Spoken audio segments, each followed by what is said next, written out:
नमस्कार. मी मनीषा. आज आपल्या पंतप्रधानांचा 75वा वाढदिवस.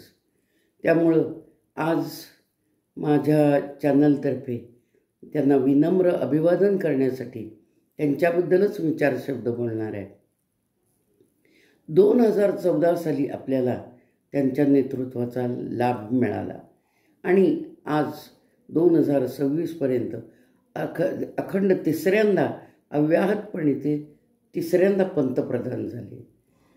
आता सुरुवात करताना लगेच विपक्षाने गदारोळ करणं किंवा लगेच तुम्ही काय काम केलं म्हणा हे सांगणं, हे खरं म्हटलं तर तसं बरोबर नाही आहे.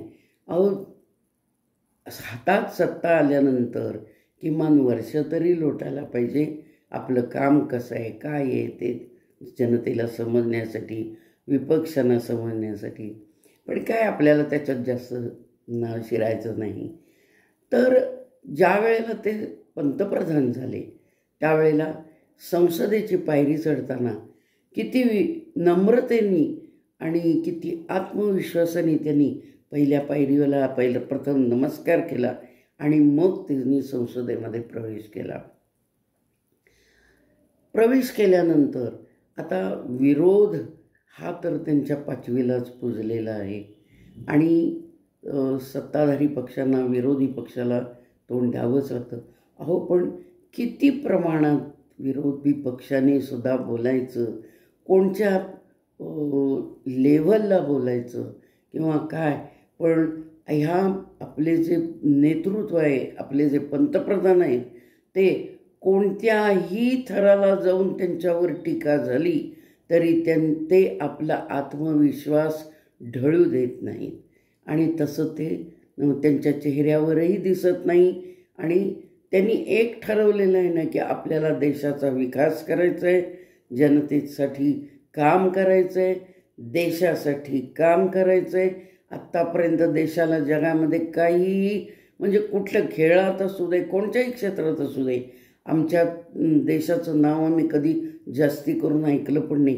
पण आज आमच्या देशाला त्यांनी जागतिक स्तरावर सुद्धा इतक्या मोठ्या प्रमाणामध्ये किंमत मिळवून दिलेली आहे की सगळेजणच मोदी मोदी असं करतात. मागच्या लाईनमध्ये उभं राहावं लागत होतं, त्यांचे काय समारंभ असतात ते आता पुढच्या लाईनमध्ये आमचा भारत देश आम्हाला दिसतो, आमचं नेतृत्व आम्हाला दिसतं. आम्हाला खूप आनंद होतो. पण ज्या वेळेला त्यांच्यावर टीका करतात लोक, त्यावेळेला खूप वाईट वाटतं की चांगला माणूस जो काम करत असतो त्याला कितीही कोणत्याही थराला जाऊन टीका करायची. पण खरोखरच धन्य आहे ह्या व्यक्तिमत्वाची आणि एकदा जो हेतू ठरवला आहे त्याच्यासाठी ते काहीही सहन करायला तयार आहेत. आणि ते ज्या वेळेला पहिल्यांदा पंतप्रधान झाल्यावर आईला नमस्कार करायला गेले तेव्हा आईने सुद्धा त्यांना काय दिलं, गीता दिली.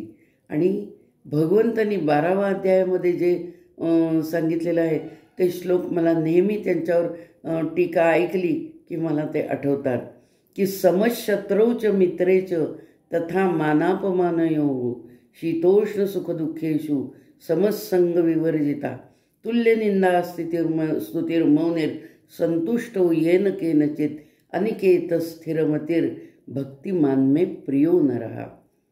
तर भगवंतानी पण असं सांगितलं आहे की आणि महाभारतामध्ये परवाच मी नितीश भारद्वाजचं जे महाभारतातला थोडासा भाग बघत होते त्यावेळेला ते आपल्या पत्नीला सांगत असतात, महादेवी की जो काम करतो माणूस आत्मविश्वासानं त्याला टीका सोसावीच लागते आणि तो प्रथम एकटाच असतो. पण तू म्हणतेस एकटा असतो, पण तो किती जरी तो तसा असला तरी तो कधीही एकटा नसतो. त्याच्याबरोबर कोण असतं तर त्याचा आत्मविश्वास असतो आणि जिथं आत्मविश्वास असतो तिथं मी त्याच्यासाठी पाठीशी उभा असतो. हे प्रत्येक वेळेला मोदींच्या कर्तृत्वातून आपल्याला दिसून येतं. किती टीकेला ते तोंड देतात. एकदा इंडिया टीव्हीच्या रजत शर्मांच्या मुलाखतीमध्ये त्यांना कोणीतरी प्रश्न विचारला होता की तुमच्या या सगळ्या यशाचं किंवा याचं रहस्य काय. तेव्हा त्यांनी एका शब्दात उत्तर दिलेलं होतं की टीका, ही टीका जी आहे हे माझं फार मोठं औषध आहे आणि या टीकेमुळंच मी खचून न जाता आणखीन आत्मविश्वासाने मी काम करायला तयार होतो.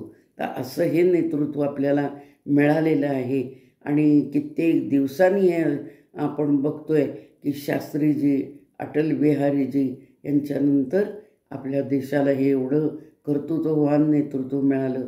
आज त्यांचा 75वा वाढदिवस. त्यांना असंच आरोग्य मिळू दे, नंतर त्यांच्या आपल्या जनतेसाठी काम करायला त्यांना जास्तीत जास्त संधी मिळू दे एवढं मी म्हणते. आणि अशा या थोर व्यक्तीला माझं विनम्र अभिवादन. मी काय साधी एक गृहिणी आहे, पण एक नागरिक म्हणून मला निश्चितच त्यांचा अभिमान आहे आणि आपल्या देशाच्या नेतृत्वाचाही मला अभिमान आहे. म्हणून मला जे वाटलं ते मी माझ्या चॅनलद्वारे आपल्यासमोर सादर केलं. आणि त्यांचीच एक कवितेतली ओळ मला नेहमी आठवते, अभी तो सूरज उगा है, अभी तो सूरज उगा है. म्हणजे अजूनही काम करण्याची इतकी उर्मी त्यांच्यामध्ये आहे. तर अशा या नेतृत्वाला माझं शतशः अभिवादन. मला जे वाटलं मनात ते मी आपल्यासमोर सादर केलं. माझ्या चॅनलला सबस्क्राईब करा, कॉमेंट्स द्या आणि जय श्रीराम, जय श्रीकृष्ण.